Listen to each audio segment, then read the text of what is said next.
সালে জাতিকে মুক্তি দিতে গিয়ে যারা জীবন দিয়ে শহীদ হলো, আমি তাদের একজন হতে পারলাম না।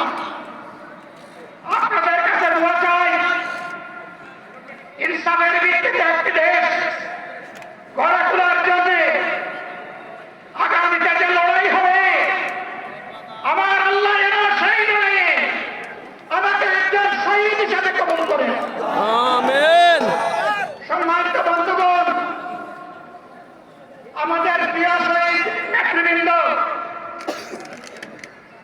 2006 সালের 28 অক্টোবর থেকে শুরু করে পল্টন গণহত্যা, শাপলা গণহত্যা, সারা দেশের গণহত্যা, পিলখানার গণহত্যা, 24-এর গণহত্যা, এই গণহত্যা যারা করেছে তাদের সকলের বিচার বাংলাদেশের মাটিতে নিশ্চিত করতে হবে।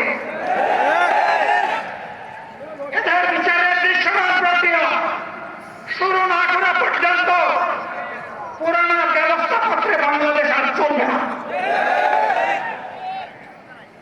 এতগুলো মানুষ এমনি এমনি জীবন দেয় নাই, জীবন দিয়েছে জাতির মুক্তির জন্য।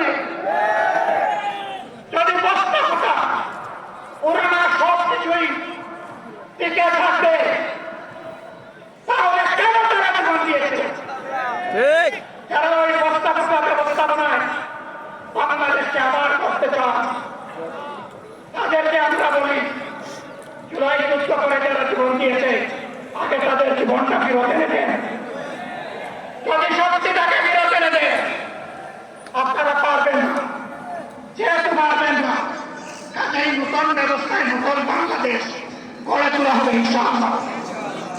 শিশু, কিশোর, যুবক, মা, বোন, শ্রমিক, ছাত্র, জনতা, ব্যবসায়ী, সবাইকে যেই দেশ, যেই সংবিধান, যেই রাষ্ট্র নিরাপত্তা দিতে পারবে, সেই নতুন বাংলাদেশ আমরা গড়ে তুলতে চাই। ভাইয়েরা, আমাকে সবাই চাপ দিচ্ছে, কেউ বলে ভাই শেষ করেন, কেউ বলে চাচা শেষ করেন। আমি তাদেরকে নিশ্চয়তা দিয়ে বলছি, আমার মত আমার আল্লাহ নির্ধারিত সময় থেকে 1 সেকেন্ড আগে হবে না।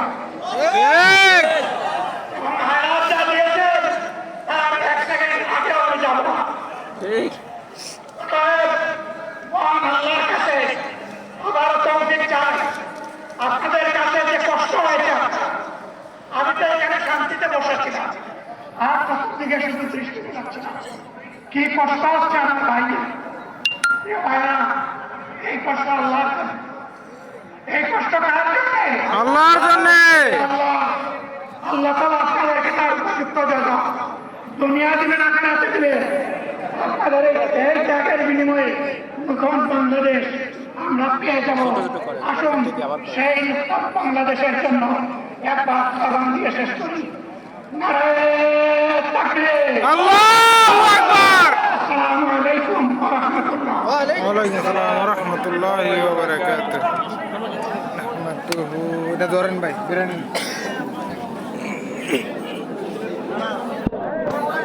দাঁড়া, সাকিব।